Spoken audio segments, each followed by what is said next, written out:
ਸੋ still ਅਗਰ ਤੁਸੀਂ ਮੈਨੂੰ ਜਿੰਨਾ ਕਿ ਮੈਂ ਡਾਂਟ ਖਾ ਕੇ ਆਇਆ ਉਹਨਾਂ ਕਿ ਤੁਸੀਂ ਮੈਨੂੰ ਪਿਆਰ ਦੇ ਦਿਓ ਤਾਂ ਮੇਰਾ ਹੌਸਲਾ ਵੱਧ ਜਾਏਗਾ, ਮੈਂ ਆਪਣਾ ਕੰਮ ਠੀਕ ਕਰ ਲਵਾਂਗਾ।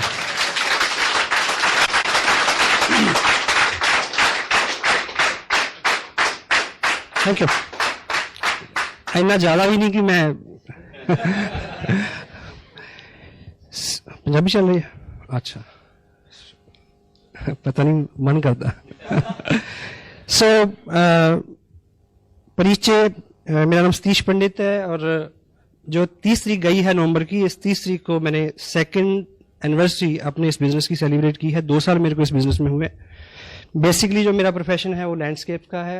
बीइंग जर्नलिस्ट मैंने 11 साल काम किया और ईश्वर की बड़ी कृपा रही और बुजुर्गों का बड़ा आशीर्वाद रहा कि ज़िंदगी में वो सब अनुभव किए जिसको लेके आदमी के अंदर बहुत तलब होती है, ख्वाहिश होती है। मेरे पेरेंट्स ने, मेरे फादर ने स्पेशली मेरे को सबसे बड़ी जो चीज़ दी वो ये कि मेरे को गलतियां करने का पूरा मौका दिया। मेरे को पकड़ा नहीं, कहा नहीं कि ये कर और ये मत कर। सो वो आदमी का स्वभाव भी होता है कि वो अपनी गलतियों से ही सीखता है। सो अगर नाम चाहा तो नाम मिला, अगर काम चाहा तो काम मिला, अच्छा काम मिला। मैरिज हुई, my wife, I feel blessed जिस तरह की लेडी के साथ मैं रह रहा हूँ। एंड उनके कॉपरेशन से इतना मैं सारा कर पाया हूँ क्योंकि 2 साल में मैंने काफ़ी काम किया है, ऐसा मेरा दिल मानता है। ये शूज़ जो मैंने अभी पहने हुए हैं और मेरा औसतन इन जूतों को मैं लगभग 19 घंटे पाँव में रखता हूँ। 5 घंटे मेरा पाँव से जूता उतरता है इन दिनों। तो अगर मैं घर से बाहर रहता हूँ तो उनकी कॉपरेशन है और she is working as an officer with the government. बच्चे हैं हमारे पास 2 और फैमिली में अधिकांश लोग जो हैं, क्योंकि बेसिक मेरा ओरिजिन पंजाब का है तो पंजाब में एक ट्रेंड रहता है बाहर सेटल होने का। फॉरेन में है ब्रदर। चलते चलते ये बिजनेस रास्ते में आया। उस वक्त मेरे अपने बिजनेस में प्रायोरिटीज मेरी वही थी और बड़ा कहना चाहिए शेड्यूल बहुत टाइट था। उसके बावजूद ये मालिक की नेमत और नियामत थी कि वो टाइम, वो वक्त, वो सब ईश्वर की कृपा ही थी कि मेरी समझ में आ गया कि इसको करना चाहिए। सो मैंने इसको किया। इस 2 साल में लगभग 14 लाख रुपया मेरे को आसियान बिजनेस से मिला। लास्ट पेड आउट जो है करीब 1,57,000 का एक मंथ का चेक है मेरा पिछला। और आज स्पेशली हम जो बात करेंगे उसमें 2 साल के अंदर कुछ जो मैंने सीखा है, अपलाइन से सीखा विद प्राउड। मेरे जो स्पॉन्सर है मिस्टर सुरेंद्र वत्स, उनकी पर्सनैलिटी ने मेरे को बहुत प्रभावित किया। मैं एक चीज आपको बताऊं, हर आदमी को एक वहम होता है कि वो बहुत अच्छा है ना, हेलो। लेकिन किसी भी व्यक्ति को ये बात तब समझ में आती है जब वो सच में किसी अच्छे आदमी के समक्ष खड़ा होता है, तब वो तुलना करता है कि मैं कहाँ हूं। तो मैं बहुत बौना हूं उनकी पर्सनैलिटी के आगे। और समटाइम लोग मेरे को ये बोलते हैं कि आप बहुत अच्छे हो। मेरा जवाब होता है कि आपको कोई अच्छा आदमी अभी नहीं मिला। That's why you are telling me. So I feel blessed. इस तरह की अप्लाई मेरे साथ है मुकेश जी कोठारी, जो बहुत बड़ा बिजनेस है उनका, बहुत बड़ी सपोर्ट है हमें उनकी।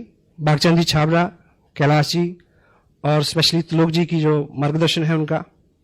और ये परिकल्पना इतनी ठोस, वो उन्हीं की देन है।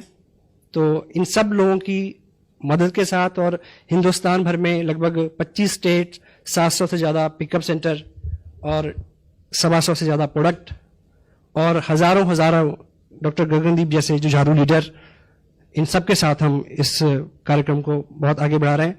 और आने वाले जो 2 साल का जो ग्राफ है इस बिजनेस का, वो हम सब की आकांक्षाओं से, उम्मीदों से बहुत अच्छा होने वाला है। कभी इस टॉपिक पे डिटेल में बात करेंगे। और आप इस बिजनेस में आ गए। इस बिजनेस में काम करते करते ऐसी 7 चीजें मैंने पाई हैं, ऐसे 7 सेंसिटिव पॉइंट मैंने पाए हैं जो हमारी प्रायोरिटीज होनी चाहिए, टॉप प्रायोरिटीज। अगर हम उन 7 चीजों को प्रायोरिटी के साथ करेंगे, जो जब वो दिन आए तो तब हमारा फोकस क्या हो, यदि इस चीज पे हमारा फोकस रहे और उस चीज को हम पूरी शिद्दत के साथ, पूरी तवज्जो के साथ अगर कर पाएंगे, तो बीच का टाइम अगर कहीं आदमी कुछ काम कम भी करता है तो चल सकता है। वो 7 पॉइंट है जिसको मैंने टाइटल दिया है 7 सेंसिटिव डेज। हिंदी में आप इसको बोल सकते हैं ताकि याद रहे, वो 7 दिन। हेलो, ठीक है। तो पहला जो दिन है, जो जब आपकी जिंदगी में आए कुछ लोगों की आने वाला है, कुछ लोगों के आ चुका है। वो दिन बहुत महत्वपूर्ण है जब आप इस बिजनेस का पर्चा साइन करते हैं। आप मुझे ये बताएं कि आपने ये बिजनेस शुरू किया, इस बिजनेस में बहुत कुछ मिलता है। जो लोग इसको साइन कर चुके हैं, आप सपोज करें कि एक आप छोटी सी दुकान खोलें कहीं, वो जो पहला दिन होता है जब उसका मुहूर्त आप करते हैं, वो कितना इंपॉर्टेंट होता है आपके लिए। आप एक बार नहीं 2 बार नहाते हैं उस दिन। हाँ जी, वहां जाने से पहले मंदिर जाते हैं, मुहूर्त निकलवाते हैं उसका, ठीक, और अपने मन में बड़ी उमंग, बड़ी श्रद्धा, बड़ा एक होप, कोई अपशगुन ना हो जाए उस दिन, इतने एहतियात, है ना। इन सब चीजों का कंक्लूजन लेके आप उस दिन शुरुआत करते हैं। कुछ ना कुछ धार्मिक अनुष्ठान करवाते हैं, कोई कस्टमर, स्पिरिचुअल कस्टमर, रिलीजन से जुड़ा हुआ कोई चीज, कोई पार्ट है, यानी एनीथिंग। तो सवाल यह है कि जब आप इस बिजनेस को साइन करते हैं, क्या तब इस तरह का भाव आता है? जनरली नहीं आता, क्योंकि हम इसको बिजनेस मान के साइन नहीं करते। शायद बाद में फील होता है ना। यदि आपने शुरू करना है तो आप, मेरी राय है कि इसको इस तरह से शुरू करें। हेलो, यदि कर चुके हैं तो कल मान लीजिए कि वो पहला दिन है, कल कुछ अलग से टाइम निकालें। अगर आपका चेक आ चुका है तो उसको किसी पवित्र जगह पे रखें, मालिक को उसमें हाजिर नाजिर करें। हेलो, वो हेल्प बिल्कुल फ्री है। हाँ जी, वो जो है आप सबकी अपलाइन की भी अपलाइन है। हेलो, एक पिक्चर में एक डायलॉग था, एक प्रभावशाली जो बिजनेसमैन है वो अपने बेटे को बोलता है कि आज की दुनिया में ऐसा बला बला करने के लिए सबके स्विच अपने हाथ में रखने पड़ते हैं। हाँ जी, और वो आगे से जवाब देता है कि एक मेन स्विच है जो उसके पास है, यदि उसने ऊपर कर दिया हेलो, आपकी ऊर्जा, आपकी शक्ति, आपकी ताकत, आपकी अकल, नॉलेज, कुव्वत, सब आपको मुबारक हो, लेकिन मेन स्विच है कहीं। हेलो, ठीक है। तो इस तरह का भाव लें, इस तरह का संकल्प करें, उस मालिक को हाजिर करें उसमें, ठीक है। तो एक अच्छी शुरुआत। हाँ जी, ठीक है। क्योंकि ट्रेडिशनल काम में बड़ा हम करते हैं कि ऐसा ना हो जाए, वो आगे नींबू टांगते हैं कुछ लोग, या परांदी टांग देते हैं, परांदी टांग के नहीं घूमना कल से। हेलो, सो इस तरह का कुछ, आप सहमत है? अगर आप इस तरह का करके शुरू करोगे तो आपको हर वक्त पे वो याद आता रहेगा। हेलो, जब भी मुश्किल आएगी वो याद आएगा, me and God can do wonder. Hello, me and God, हम दो मिलके कमाल कर सकते हैं, ठीक है। तो वो दूसरा जो है वो आपके साथ हर वक्त हो, वो है। लेकिन अगर आप ग्रेटिट्यूड के साथ उसको साथ रखेंगे, आभार व्यक्त करते हुए हर वक्त, तो उसकी कृपा निश्चित रूप से ज्यादा बरसेगी आपके ऊपर, ठीक है। पहला दिन। सेकंड, दूसरा जो सेंसिटिव दिन आपके बिजनेस में होगा वो हर महीने में एक बार आता है, जब आपके बिजनेस की क्लोजिंग होती है। जिस दिन आप सारा बिजनेस कलेक्ट करके पोस्ट करते हैं भीड़भाड़ के लिए, बहुत इंपॉर्टेंट दिन होता है।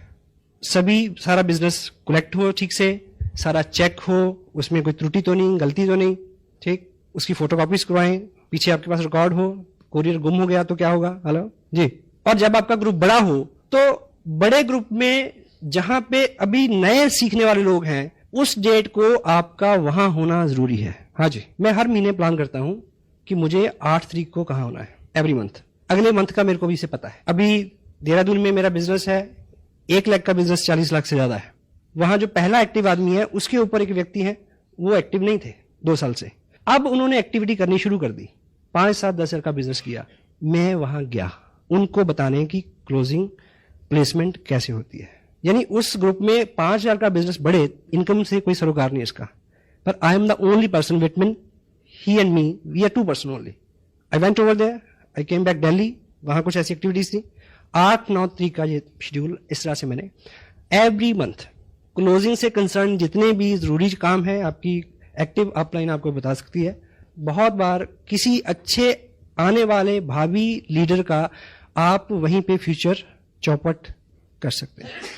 इस त्रुटि के बारे, ये गलती ना हो। हर महीने की क्लोजिंग में आपको पता हो मुझे कहां होना है, क्या करना है, और जहां पे आप क्लोजिंग करा रहे हैं वहां पे उन लोगों के साथ डिस्कस करो कि इसको ऊपर, इसको नीचे, दाएं बाएं, आगे पीछे, क्यों, वाई, सिखाना है। Hello, got it. थर्ड, तीसरा सेंसिटिव महत्वपूर्ण दिन जो है वो आपके बिजनेस में होगा हर मंथ में। आपने बिजनेस भेज दिया, उसके बाद एक डेट होती है जिस दिन बिजनेस फाइनल होता है, भीलवाड़ा कंप्यूटर में सारा फीड होता है, फाइनल होता है उस दिन तक आप असेस करें कि किस व्यक्ति का चेक बनना था, सारा बिजनेस सबमिट हो गया या नहीं हो गया, कोई त्रुटि के कारण कोई ब्रेक ट्री में तो नहीं पड़ा, किसी का टारगेट रह रहा है 200 रुपए की शॉपिंग अगर हो जाए तो उसको चेक कर सकता है, ब्ला ब्ला ब्ला। बहुत इंपॉर्टेंट, संपर्क में रहे आप नए लोगों के, ये हर मंथ में आने वाले दिन है। Fourth one is big event. जब कोई बड़ा सेमिनार आता है, इस बिजनेस की या कोई चीज, इस बिजनेस की कला है जो, या इस बिजनेस को बढ़ने के लिए 80% कोई एक चीज अगर कारण है तो है बड़ा फंक्शन, बिग इवेंट। कोई बड़ा सेमिनार आने वाला है, उसमें आपने क्या क्या करना है, उसकी तैयारी में आप कितने मुस्तैद हैं। और सपोज जैसे 2 जनवरी को करनाल में और 30 जनवरी को लुधियाना में सेमिनार है, ठीक, आपने भी जाना है, मुझे भी जाना है। आपने कहां से चलना है, किसको लेके चलना है, कैसे पहुंचना है, इस सारे की प्लानिंग, आपकी टीम कहां कहां से आएगी, किस किस साधन से आएगी, कितना रास्ता है, वो सब चीजें वेल मैनेज्ड, शेड्यूल्ड शुरू में खुद करना पड़ता है। देखिए किसी भी व्यक्ति को, आज यहां बहुत सारे लोग जो डिस्ट्रीब्यूटर हैं स्पेशली, उनको कोई बुलाने नहीं गया, वो अपने आप आए। शुरू में एक आम व्यक्ति को उसको आदत में लाना है, सिस्टम में लाना है, बाद में वो सिस्टमाइज हो जाएगा खुद। बच्चे को जैसे पहली बार स्कूल भेजते हैं तो क्या बोलते हैं उसको, टिफिन खाना, टॉफी खाना, मैडम झूला जलाएगी, पापा लेने आएंगे, हेलो, ऐसे बोलते हैं। तब भी कभी जाता है कभी नहीं जाता है, लेकिन जब वो सिस्टम में आ जाता है, बड़ा हो जाता है, फिर उसको पता होता है कि आज काम नहीं किया, मैडम भी पीटेगी और मम्मी भी पीटेगी, तब भी जाता है। Hello, systemised. एक बड़ा सेमिनार और उसके लिए किया हुआ आपका पूरे बल से एक प्रयास आपकी जिंदगी की सारी मुश्किलें हल कर सकता है। मुझे याद है शायद 17 जनवरी की 2 साल पहले की बात है, इसी हॉल में मेरी एक मीटिंग थी 16 जनवरी को, और देहरादून में 3 दिन फील्ड वर्क करके आया था, और उन्होंने मेरे को आश्वस्त किया कि 3 कॉयलेट्स लेके आएंगे। कितनी? 3, लगभग 25-30 लोग। मैं क्या बिजनेस चल गया भाई, अगर पहला ही प्रयास था मेरा, अभी 1 महीना भी नहीं हुआ था। तो 3 दिन रह के मैं 15 तारीख को इधर आया। 15 को आके मैंने शाम को फोन किया, कहते जी 3 तो नहीं, 2 पक्का, 2 जरूर आएंगी। मैं कहा चलो 2 भी बुरी नहीं है। अगले दिन फोन किया कि 2 तो नहीं, 1 जरूर, पर 1 जो है ना वो खास लोगों की आएगी, बढ़िया। मैं कहा चलो 1 ही ठीक है। 16 तारीख मैंने यहाँ मीटिंग की, और मीटिंग जैसे खत्म हुई 9 बजे 10 बजे मैंने फिर फोन किया, कहते कि ऐसा है कि वर्मा जी का भैंस जो है वो ठीक है, शर्मा जी की इस तरह के बहाने। हाँ, फिर ऐसा करते हैं कि मेरे वाली जो कार है उसमें 3 लोग आ जाएंगे, मेरे को मिला के 4। एनीवे, मैंने फिर 11:30 बजे फोन किया, तब मेरा परमानेंट स्टे था चंडीगढ़ में। मैंने फोन किया तो पता चला कि 1-1.25 घंटे बाद कि वो ऐसा है जी, वो वैसा है। अब वो मारुति भी आते आते रुक गई। अब मुझे पता था कि स्कूटर तो आ नहीं सकता, तो फिर लास्ट में उस व्यक्ति ने एक बोला कि ऐसा है कि अब साथ तो कोई है नहीं। फिर मैं सोचता हूं कि मैं भी फिर अगली बार ही सही, सवेरे बिटिया का पेपर भी है, ठीक है। ये रिजल्ट हो गया 11:30 बजे रात को। सुबह फंक्शन कहाँ? पानीपत रोड, धर्मशाला। मैंने सोचा कि मुझे क्या करना चाहिए। मैंने खाना खाया इधर ही, ये नागपाल रेस्टोरेंट है ना, खाना खा के खाते खाते मैंने सोचा कि अब तुरंत क्या करना है, यहां से भी कुछ लोगों ने जाना था। एनीवे, मैंने क्या किया कि ट्रिब्यून में कुछ वाकफियत है, मैं ठीक 12 बजे ट्रिब्यून पहुंच गया। वहां पूछा, वो पता चला कि 1:30 बजे वो गाड़ी जाती है जो देहरादून अखबार छोड़ती है, देहरादून। बैठा उसमें, 4:45 बजे उस गाड़ी ने मेरे को देहरादून घंटाघर उतार दिया। मैंने वहां जाके फोन किया, उस व्यक्ति को लगा, उसने इस तरह से जवाब दिया, हाँ आप होया, हम फिर अगली बार देखेंगे। उसको लगा कि चंडीगढ़ से बोल रहा है। मैंने बोला कि घंटाघर से बोल रहा हूं, आ जाओ। निकल गए। मैं वहां रुका 2 घंटे, 1 कॉलेज, 1 मारुति कार में लेके आया। केवल 22 महीने 50 लाख का बिजनेस है, 4 टेक्निकल, 15 रॉयल्टी। हाँ जी, 1 बड़ा फंक्शन, और उस पे आपकी मुस्तैदी, उस पे आपका किया हुआ ठीक काम। जब कोई बड़ा फंक्शन आता है तब आपको क्या करना है, डिटेल में बहुत सारी चीजें इस पे डिस्कस हो सकती हैं। अगर आप ये पॉइंट अपने दिमाग में रखोगे तो आपका दिमाग आपको आइडिया देगा, नए आइडिया देगा। लुधियाना अगर फंक्शन हो रहा है और आप उतावले हैं अमृतसर में बिजनेस करने के, अमृतसर वाले व्यक्ति को लुधियाना बुलाओ, देन फिर अमृतसर जाओ। ऐसे में जो भी चीजें हैं, करनाल में फंक्शन है, उस फंक्शन में किन नए लोगों को मैंने बुलाना है, मेरे पास लिस्ट है उनकी। लुधियाना में किन नए लोगों को बुलाना है, किसको लेके जाना है, मेरे पास लिस्ट है। एक अपनी डायरी में हॉट लिस्ट रखें हर वक्त, हॉट लिस्ट। किन लोगों को रेगुलर फोन करने हैं, किन लोगों को फॉलो करना है, और इस मंथ की प्रायोरिटीज क्या है। अब मैं पर्सनली बहुत सारे लोगों को स्पॉन्सर नहीं कर सकता, even though. Next 5th one, counselling date, आपकी अपलाइन हो सकता है बहुत बिजी हो, बहुत बिजी, और मे बी आपको उनके साथ बैठने का टाइम ना मिले उनकी वजह से। पर अगर 1 महीना 40 दिन के अंदर आप seriously, dam serious, cross the table, 1-on-1, 2 घंटे 1 घंटा सीरियसली अपने बिजनेस को डिस्कस नहीं करते, तो ये आपकी गलती है। Counselling date very important. मेरा शेड्यूल बिजी रहता है, वसा का भी रहता है। ऐसा बहुत बार हुआ कि वो एक पर्टिकुलर रूट से जा रहे हैं और एक पर्टिकुलर रूट से उन्होंने ट्रेन चेंज करनी है, मैं उस स्टेशन पे पहुंच गया, वहां उनके साथ घंटा बात की। कभी ऐसा हुआ कि वो अंबाला से ट्रेन पकड़ रहे हैं दिल्ली की, उनके पास भी टाइम नहीं है, मेरी भी दिक्कतें हैं, और मैंने टिकट लिया दिल्ली का रेलवे स्टेशन, उनके साथ ट्रैवल किया 3 घंटे, बात की, वहां से दूसरी ट्रेन पकड़ के वापस आ गया। It's my job, it's my business, इससे मेरे को फायदा होना है। Counselling date very serious. उनके सामने अपना बिजनेस ड्रॉ करके रखें और उनकी सलाह लें, ये मायने है इसका। अपना शेड्यूल उनको नोट कराएं, ठीक है, उनका वो शेड्यूल जो आपको उन्होंने अलॉट करना है उसकी चर्चा करें। शुरू में नहीं पता होता हमें कि मीटिंग कहाँ हो तो ज़्यादा फायदा हो, लेकिन ये आपको बार बार सिटिंग के बाद इस बात का नॉलेज हो जाएगा। 6th one is very important, when the right person comes. आपका बिजनेस तब उठेगा, आप काम कर रहे हैं, लोग आ रहे हैं, ज्वाइन हो रहे हैं, एक्टिविटीज हो रही हैं, सब हो रहा है, उसमें एक्चुअली उठाव तब आएगा जब सही किस्म का व्यक्ति आपके बिजनेस में साइन करेगा। जिंदगी हो या ये बिजनेस, इसमें तब उठाव आता है जब इसमें क्वालिटी पीपल आते हैं। कौन?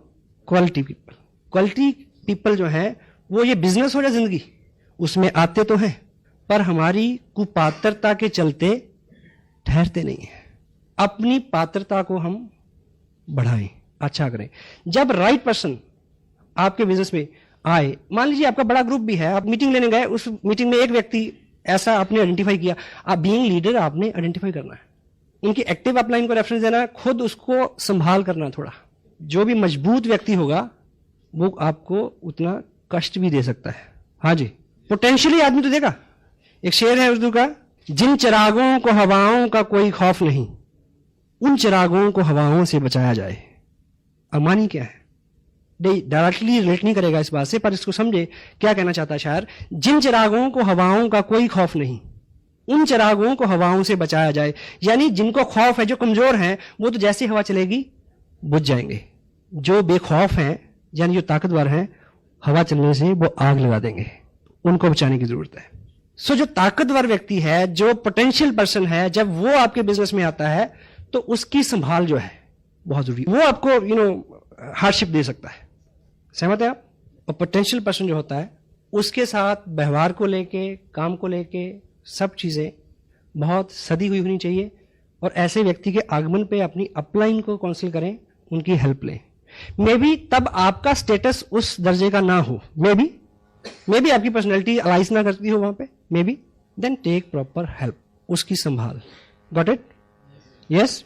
और अपने ग्रुप में हमेशा इस चीज को कोशिश करें आइडेंटिफाई करने की, कौन लोग आ रहे हैं, कैसे लोग आ रहे हैं, किसका क्या बैकग्राउंड है, किसका क्या एक्सपीरियंस है, ठीक है।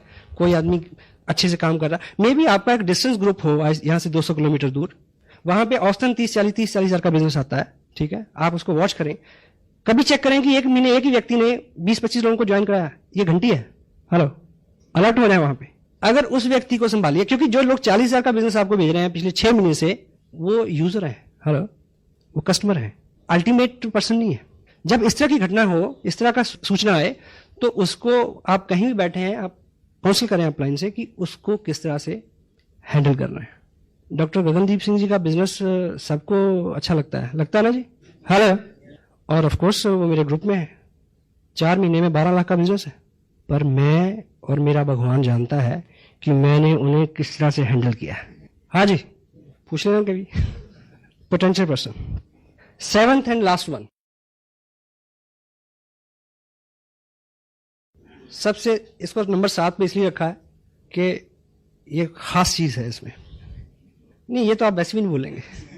7th one is when you get reverse then you expect। जब आपको चलते चलते वो मिले जो आप नहीं चाहते। हाँ जी, विपरीत स्थिति जब आए, ये 7वां दिन है, ये महीने में 1 बार आ सकता है, महीने में 2 बार आ सकता है, और एक दिन में 7 बार भी आ सकता है। No problem. जब आपके सामने रिवर्स परिस्थितियां आ जाएं, आप जो उम्मीद करते हैं उससे उलट हो, वो सबसे सेंसिटिव पॉइंट है। The time when you feel कि यू शुड क्विट। जब आपको लगे कि आज के बाद शायद, जैसे मेरे को 3:45 ऐसा लग रहा था जब मैडम आई और मुझे याद था कि ये 7वां दिन है, होशियार हो जाओ। क्योंकि ये एक बुक है, मैंने स्पेशली यहां रखी, मेरा चीज किसने हटाया। देखिए जिस तरह की किताबें हमारे सिस्टम में अवेलेबल हैं, टन्स और बुक, टन्स ऑफ मटेरियल, कई टन किताबें हैं वर्ल्ड वाइड, इससे मेलजोल खाती। सबसे यूनिक किताब है मेरा चीज किसने हटाया। बिल्कुल अलग तरह की किताब, अलग तरह का स्टफ है इसमें। और इसमें इसका जो प्रेफेस है, जिसमें इसकी इंट्रोडक्शन कह लीजिए, जहां उस राइटर का एक छोटा सा मैसेज, जीवन कोई सीधा या आसान गलियारा नहीं है जिसमें हम उन्मुक्ता से बिना रुके हुए चले जाएं, बल्कि गलियारों की एक भूल भुलैया है जिसमें हमें अपना मार्ग खोजना पड़ता है। कई बार हम भटक जाते हैं, दुविधा में होते हैं और अंधी गली में रुक जाते हैं, परंतु हमेशा यदि हम में आस्था है, ईश्वर हमारे लिए द्वार खोल देगा। गौर से सुने, परंतु हमेशा यदि हम में आस्था है, ईश्वर हमारे लिए द्वार खोल देगा। शायद वह द्वार नहीं जिसके खुलने की हमने कल्पना की थी, परंतु वह द्वार जो हमारे लिए अत्यंत अच्छा सिद्ध होगा। विपरीत स्थिति क्या होती है कि हमें ये उम्मीद थी कि मैं 500 किलोमीटर चल के आया और इस व्यक्ति को ज्वाइन करना चाहिए था, हाँ जी, पर ईश्वर की इच्छा नहीं थी कि ये ज्वाइन करे, क्योंकि उसकी इच्छा उससे भी अच्छा रास्ता खोलने की थी आपके लिए। एपीजे अब्दुल कलाम साहब देहरादून आए थे पायलट बनने के लिए, काम नहीं बना उनका, फेल हो गए। हरिद्वार में रुके, एक बाबा के पास गए तो उन्होंने बोला कि आप निराश नहीं हो, ईश्वर ने शायद आपके लिए इससे अच्छा कुछ सोचा है। सही है गलत है? तो ऐसी बहुत कई बार आपके सामने ये स्थितियां आएंगी जब जो आपने एक्सपेक्ट किया हो, जो आपने उम्मीद की हो, उससे बिल्कुल रिवर्स सिचुएशन होगी, और उस सिचुएशन में आप किस तरह से रिएक्ट करते हैं, किस तरह से व्यवहार करते हैं, उसका बहुत बड़ा सरोकार असर होगा आपके फ्यूचर के ऊपर। बिजनेस स्कूल ये किताब है, ये मेरे को बड़ा अच्छा लगा लकीली कि मैंने इसको लगभग 2.5 साल पहले पढ़ा था। रॉबर्ट कियोसाकी, इनका जो मानना है कि एमएलएम जो है वो एक वरदान है, एक ब्लेस है जिंदगी के बारे में बहुत कुछ सीखने के लिए। और ये व्यक्ति खुद जो है नेटवर्किंग नहीं करते। उन्होंने बोला कि मेरे को, उनको एयरफोर्स में उन्होंने कई लड़ाइयां लड़ी उस टाइम की, कहते कि मेरी ट्रेनिंग उस वक्त हो गई कि जब एक ही सेकंड में डिसीजन लेना था। हाँ जी, जब आप पायलट कैसे डिसीजन लेता है, तो आदमी के साथ जिंदगी में जो डिसीजन होते हैं, छोटे बड़े डिसीजन, वही पे करते हैं। आदमी की पूरी जिंदगी में सिर्फ एक फलसफे पे आदमी फेल है, क्या? कि यदि वो ये जान जाए कि मुझे कहां समझौता करना है और कहां संघर्ष करना है। आदमी बहुत बार ऐसी गलती करता है, वहां समझौता कर लेता है जहां संघर्ष करना चाहिए होता है, और वहां संघर्ष करता रहता है जहां समझौता करना चाहिए था। ये कह के कि छोड़ो जाने दो। हेलो, ये चीज आप इस बिजनेस में सीख सकते हैं। जिंदगी भूल भुलैया है, जिंदगी 80-20 है, 80% विपरीत है, 20% है। लेकिन मैंने एक जगह पढ़ा कि life is school to learn how to stay with the challenge with the dignity. यानी जिंदगी एक स्कूल है, ऐसा मैंने पढ़ा। लाइफ एक स्कूल की तरह है जिसमें हमें यह सीखना है कि इज्जत के साथ, आत्मसम्मान के साथ, चैलेंज, विपरीत स्थितियां, उनके साथ किस तरह से रहा जाए, क्योंकि चैलेंज तो दूर हो नहीं सकता। हेलो, स्थिति दर स्थिति दूसरा चैलेंज, मेरे साथ मेरे बराबर का चैलेंज, आपके बराबर आपके बराबर का चैलेंज, डॉक्टर मनमोहन सिंह के सामने उनके बराबर का चैलेंज, बुश के सामने उसके बराबर का चैलेंज। हाँ जी, ठीक जा रही है अपनी बातचीत? हेलो, ये चीज जो विपरीत और संघर्ष की बात है, जहां पे आपका दम लगता है, जोर लगता है, जब कोई पोटेंशियल पर्सन आता है वहां भी ये स्थिति आती है। और जब आप ग्रो कर रहे होते हैं तब ये स्थिति और ज्यादा गंभीर होती है, क्योंकि जब ग्रोथ होती है, हाँ जी, तो दर्द होता है। कामयाबी हमेशा दर्द के साथ ही आती है। ग्रोथ, दर्द, एक ही बात है। जब दर्द हो तो सोचो कुछ नई चीज, कोई नई उत्पत्ति होने वाली है। सफलता की ये आदत है, कि वो दर्द की कोख से जन्म लेती है, आराम की कोख से नहीं। और जो ग्रोथ का दर्द होता है वो एक बार होता है, और वो दर्द ना सहने की स्थिति में जो पश्चाताप का दर्द होता है वो सारी उम्र सताता है फिर। और तय करें कि दर्द एक बार सहना है, एक ही बार सहना है, मैं दूसरा पूछता ही नहीं। यस? तो when ever you feel tough time, जब आप विपरीत स्थितियों में जी रहे हों, जब सामने से चैलेंज आए, पर्सनली आई फील ब्लेस्ड कि मेरे सामने है, आज भी है। उस तरह के नहीं जिस तरह के आपके सामने है, मेरे सामने अलग तरह के, ताकि मैं सीख सकूं। ईश्वर कमजोर आदमी को मुश्किलें देता है, इसलिए कमजोर आदमी को मुश्किलें देता है, क्यों? ताकि वो मजबूत हो जाए। मजबूत आदमी को इसलिए मुश्किलें देता है ताकि वो महान हो जाए, और महान आदमी को मुश्किलें इसलिए देता है ताकि उसको याद रहे कि मेन स्विच मेरे हाथ में है, तू इंसान है। हेलो। तो ये तो चलता रहेगा। अगर आप अच्छी और बड़ी ख्वाहिश रखते हैं, बड़ी सक्सेस की कामना रखते हैं, तो बड़ी मुश्किल के लिए तैयार रहें। वो जब आएगी आपको पहले से थोड़ा ऊपर खड़ा करके जाएगी। देखिए, ये मैं 7 डेज की जहां तक बात करता हूं, वो तो वैसे तो कभी भी शुरू में, लेकिन जब आप प्रोग्रेस कर रहे हैं, बिजनेस बढ़ रहा है, उस वक्त के जो चैलेंज है, मे भी कोई ऐसा अभाव हो, ऐसी कोई कमी आपके पास आ जाए, मे भी साधन की कमी है, मे भी टाइम की कमी है, मे भी कोई चीज, तब आप सोच सकते हैं कि टफ टाइम है। अभाव जो है, अभाव बहुत बुरा है, पर अभाव बहुत जरूरी है। हाँ जी, आप और मैं सब इस हॉल में इस समय इसलिए बैठे हैं कि कोई कमी है। हाँ जी, अभाव जो है, अभाव नहीं हो तो आदमी काम क्यों करे? अभाव पहला कारण है जो आपको गतिशील करता है। और वैसे भी ऐसा माना गया है कि सफलता जो है वो बहुत चतुर होती है। उसको अधिकांश स्थितियों में किसी व्यक्ति को तब नीचे गिराने में बहुत मजा आता है जब वो उसके पास पहुंच नहीं वाला होता है। अधिकांश लोग ज्ञान, अनुभव, ये साधन, इन चीजों के अभाव में नहीं हारते, इसलिए हारते हैं कि जीतने से पहले घुटने टेक देते हैं। यूं भी जिंदगी एक क्या है, एक इंग्लिश में एक कोट भी है, success is a journey not destination. एक शेर भी है, मेरी जिंदगी एक मुसलसल सफर है, जो मंजिल मिली तो आगे बढ़ा दी। हाँ जी, जिस टॉपिक में बात कर रहा हूं, 7th वन इज विपरीत स्थितियां। जहां पे आके हम रुक जाते हैं वो बड़ा सेंसिटिव मोड होता है। इस किताब के हवाले से, मैजिक ऑफ थिंकिंग, बड़ी सोच का बड़ा जादू। जब हम हारते हैं तब हम किस तरह से सोचते हैं, इस बात पे निर्भर करता है कि अगली बार आप कितनी देर में जीतोगे। हाँ जी, विपरीत स्थिति में जो हमारे रिएक्शंस हैं, जो हमारे कमेंट्स हैं, जिस तरह से हम जो डिसीजन हम लें, जो हम विचार दिमाग में लाएं, उसके वो सारी चीज तभी क्लियर हो जाएगी, तभी तय हो जाएगी कि अगली बार आपने कितनी देर में जीतना है। जितना गलत, जितना रिवर्स आपका रिएक्शन होगा, अगली जीत आपकी उतनी दूर हो जाएगी। मे भी कोई विपरीत स्थिति ऐसी हो कि आप बहुत सारा काम करें और आप अपनी अपलाइन से मिलें, आपके मन में हो कि वो जो आपकी अपलाइन है वो सज्जन बहुत खुश होंगे और वो शायद रिस्पॉन्ड ही ना करें। हाँ जी, आप सोचेंगे छोड़ो यार, ऐसे बिजनेस की ऐसी तैसी नहीं करते। कोई गलत कमेंट, क्योंकि ह्यूमन है, इंसान है, हर आदमी सीख रहा है।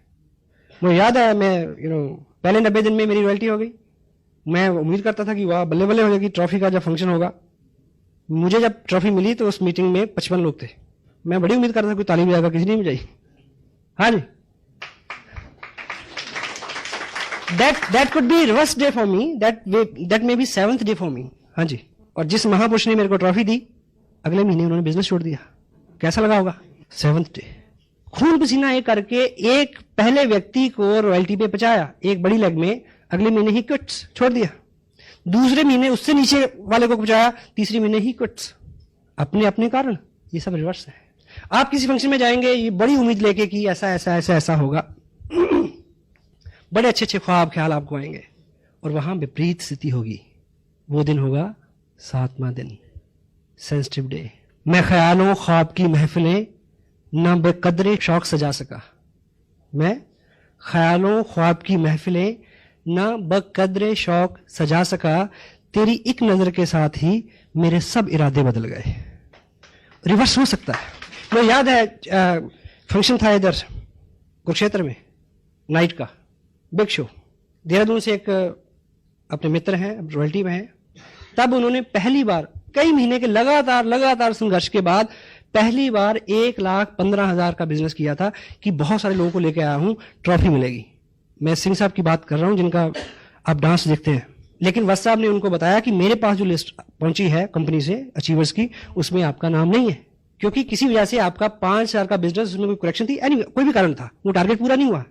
मैं उनके साथ खड़ा था, मुझे धक्का लगा, पर उन्हें नहीं।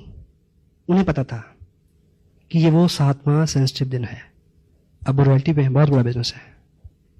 रॉयल्टी, ट्रॉफी, ये सब जो चीजें हैं, आदमी के मन में बड़ी गुदगुदी होती है इसको लेके, होती है ना, होनी भी चाहिए। पर ये सम्मान जो है, सम्मान के साथ एक ही प्रॉब्लम है, ये जितना लेने जाओगे उतना दूर भागेगा। और सम्मान वैसे भी व्यक्ति का नहीं होता, उसके काम का होता है। इसलिए काम पे ध्यान दें, सम्मान आपको ढूंढता फिरेगा।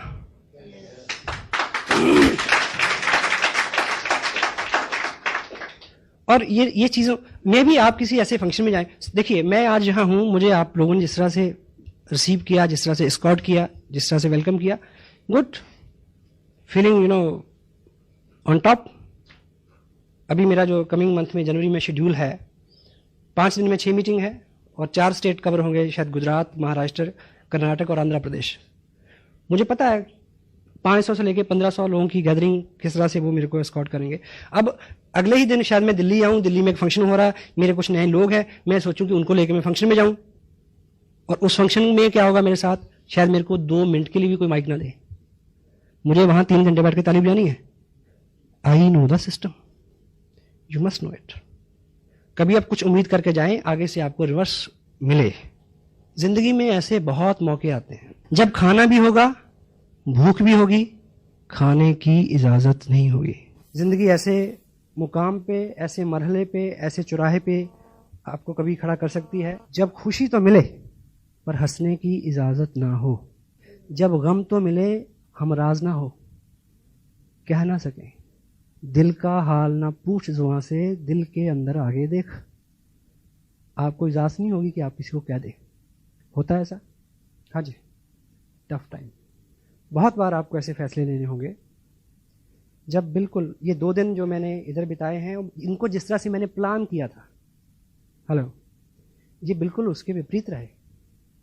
मेरा बर्थडे भी था, मेरे पेरेंट्स इस टाउन में आए हुए हैं, मेरे बच्चों के साथ प्रोग्राम था यहाँ 2 दिन, उनकी शॉपिंग का भी, उनको घुमाने का भी। 8 महीने से मैं डेट दे रहा हूँ उनको, हेलो, थोड़ा और सही है। अब जब सब चीज़ें पीक पे आई तो अचानक सर्कमस्टांसेस बदल गए। मुझे 7वां दिन है, सेंसिटिव है। कभी किसी के आने से, कभी किसी के जाने से, कभी किसी घटना से, कभी कई तरह के हालात आपके सामने आएंगे। अभी एक घटना घटी अपना गढ़वाल में, जो श्रीनगर है उसके पास एक बिजनेस है काफ़ी, वहाँ से बिजनेस सबमिट किया गया। कोरियर से जब आएगा तो कोरियर कैसे आएगा, बस में आएगा, तो बस खाई में गिर गई और वो कोरियर का बैग जो है वो 10-15 दिन बाद ट्रेस हुआ, यानी अगले महीने में भी कोई वो सबमिट नहीं हुआ। अब मुझे ये देखिए कि जिस व्यक्ति ने इतनी दूर जाके वो बिजनेस बिल्ड किया होगा, और उस वजह से जितने चेक आने वाले थे, और उस वजह से जिस व्यक्ति को रॉयल्टी पे पहुंचना था, कैसा रहा होगा 7th डे। बहुत बार आप बहुत ट्रैवल करके कहीं जाएंगे तो वहां पहुंचते ही 7वां दिन आपका इंतजार कर रहा होगा कि तुम्हें तो बुलाया इसलिए था कि तेरे को ये दिखाना था। ये बिजनेस कतई तौर पे अलग नहीं है हमारी जिंदगी से। हम अपने जीवन में जो कर रहे हैं और जिस तरह के अनुभव, क्योंकि जब जीवन में होता है तो हम उसको नियति मानते हैं, मालिक की मर्जी मानते हैं। जब इस बिजनेस में कुछ होता है तो हम दोष देते हैं इसको उसको। वर्चुअली क्या होता है, वर्चुअली तो दर्द हो रहा होता है। डिप्रेशन में आदमी ज्यादा कंफर्टेबल फील करता है। बेचारगी में मुब्तला होना आत्मदया कंफर्ट जोन है। विपरीत स्थिति में खड़े रहना, this is what you need. ठीक है, मुझे याद है कि जिस महीने मैंने ये बिजनेस साइन किया, उस महीने एक मैं और चीज़ बताऊं कि ऐसे कई मौके आए पिछले 10-11 साल की लाइफ में, जब कोई महत्वपूर्ण काम मेरे को पड़ा या मेरे ऊपर कोई इस तरह की दिक्कत आई एडमिनिस्ट्रेशन से रिलेटेड, बीइंग जर्नलिस्ट मैंने उन कामों को टेलीफोन पे करवाया। लेकिन लास्ट टाइम एक ऐसी घटना घटी कि वो काम होना ही नहीं है, बस ये हो गया। और प्रयास करने के बाद मैंने अपने घर में मिसेस को ये समझाया कि अब ये उस मालिक की इच्छा है, इसमें कुछ होगा। और हमने ये फैसला लिया कि हमें उसकी रजा में चलना है। वो दिन था मेरी मिसेस की पोस्टिंग, जिससे मेरा टोटल बिजनेस डिस्टर्ब हुआ, बिल्कुल ऑपोजिट हो गया। लेकिन जब हम उस टाउन में गए, ट्रक में सामान गया,